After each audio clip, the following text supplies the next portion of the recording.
5% 정도 난다고 보면 그 중에서 내가 좀 돈이 없다, 그리고 성실하고 안전한 시공을 약속을 할 수 있는 회사라면 가장 저가를 선택하는 것도 좋죠. 그 평균가에서. 그러니까 예를 들면 뭐 5억이 평균가인데 4억 7천이다. 뭐 이 정도는 가능할 수 있을 것 같아요. 5% 이내에서.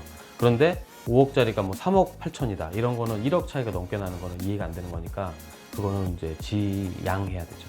너무 여러 가지 경우가 있을 수 있는데 그 중에서 하나만 보면 기본적으로 이렇게 견적서를 아까 말씀드린 것처럼 건축주가 직접 견적을 받아서 예를 들면 저 같은 설계자나 또는 전문가들을 통하지 않고 본인이 금액만 보고 판단할 경우가 있는데 항목이 다를 거예요. 항목. 견적서라는 곳에 그 공사 금액을 산정하는 견적서에 항목이 뭐 예를 들면 1번부터 26번까지 뭐만 있다고 치면 그 중에서 B라는 업체는 1번부터 뭐 20번까지만 있고 A라는 업체는 1번부터 26번까지 있어요. 근데 쭉 비교를 같은 공사비, 같은 공정, 뭐 무슨 가설공사, 토목공사, 건축공사, 뭐 구조, 철근 콘크리트조 공사, 뭐 그다음에 목공사, 창호공사 막 이렇게 공사 종류가 굉장히 많은데 그거 공사별로 다 공사비를 산정하게 되어 있는데 그 중에 일부가 빠져 있거나 그런 경우에는 나중에 추가 공사비를 요구를 하거든요. 그러니까 건물 짓는데 이만큼까지 다 필요하다. 총 공사비라는 거는 여러분들이 처음 건물 짓는 분들은 모를 수 있어요. 그러니까 실제로 뭐가 다 들어가는지도 몰라. 근데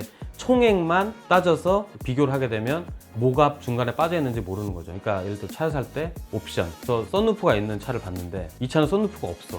근데 차 가격만 보고 계약을 했는데 알고 보니까 썬루프가 없는 거예요. 그러니까 당연히 쌀 수밖에 없는 거죠. 금액 자체가. 근데 실제로 모든 항목을 다 놓고 보면 이제 선택한 업체가 더 많이 돈을 줘야 되는 수도 있어요. 그렇기 때문에 그거를 전문가랑 좀 상담을 했으면 좋겠어요. 혹시 모르겠다면. 그러니까 공사비가 원래 이제 사실은 부대 비용이라고 해서 건축이라는 게 이제 나중에 처음에도 그렇고 나중에도 그렇고 공사만 하는 돈 말고도 공사 이외에 들어가는 이제 건축주가 부담해야 되는 돈들이 있어요. 인입비라든지 뭐 전기, 수도, 가스, 그다음 도로 불착비. 왜냐면 이제 도로에서 우리 땅까지 뭘 하려고 그러면 지자체나 관공서에 돈을 내야 되는 경우가 있는데 그런 돈들은 책정이 현재 안 돼요. 그러니까 그 공사할 때. 공사 끝날 때 그때 돼서 그 현황에 맞춰서 다 돈이 나오는 거라서 그 금액이 나오는 거라 그거는 고지서처럼 부과되는 거니까 그때 내면 되는데 앞에도 만약에 뭐 예를 들면 철거를 해야 된다. 건물이 원래 있던 건물을 철거하고 신축해야 된다. 그러면 철거하는 비용이 또 따로 있거든요.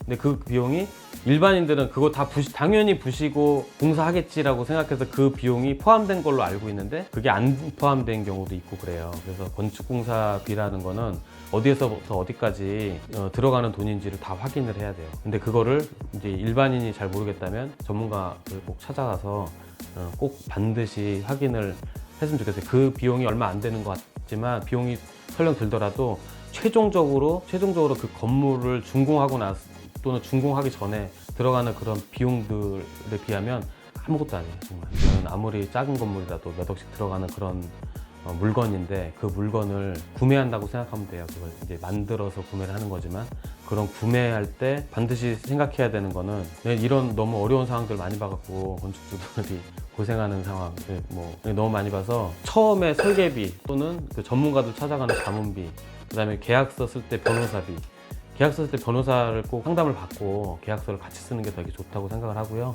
건축 전문 변호사도 있고 건설 관련된, 그 다음에 건축 관련 세무서도 있고 각각의 전문가들을 처음에 돈을 조금 들이더라도 꼭 반드시 만나는 게 후일에 그 비용에 비하면 굉장히 많은 돈을 세이브한다고 생각하면 돼요. 이게 기본적으로 건설공사는 뭐 건축 설계 계약서도 국토교통부에서 나온 표준 계약서가 다 있어요. 민간건설공사 도급계약서라든지 그다음에 전문공사 뭐 건설계약서라든지 뭐 기타 표준 계약서인데 그 표준 계약서를 사용하면 큰 문제는 없는데 만약에 특약사항 같은 게 있다면 그런 특약사항이랑 이런 것들은 변호사를 만나서 상담을 하는 게 좋다고 생각합니다. 왜냐하면 그 표준계약서를 안 쓰는 시공자들도 많이 있거든요. 아주 몇 장. 계약서가 건설공사는 굉장히 디테일해야 되는데 내역서, 견적서도 굉장히 두껍거든요. 실제로 아주 작은 건물 하더라도. 근데 무슨 공사 얼마, 뭐 무슨 공사 얼마 이런 식으로 해갖고 아주 단촐하게 나온 견적서는 분쟁의 소지가 무조건 있다고 보면 돼요. 그렇게 간단한 서류를 가지고도 이제 성실하게 잘 해주는 시공사도 있긴 하지만 통상적으로 보면 디테일하지 않은 곳은 이렇게 뭔가가 서로 분쟁이 생길 확률이 높죠. 왜냐면 서로 정하지 않은 게 맞아요.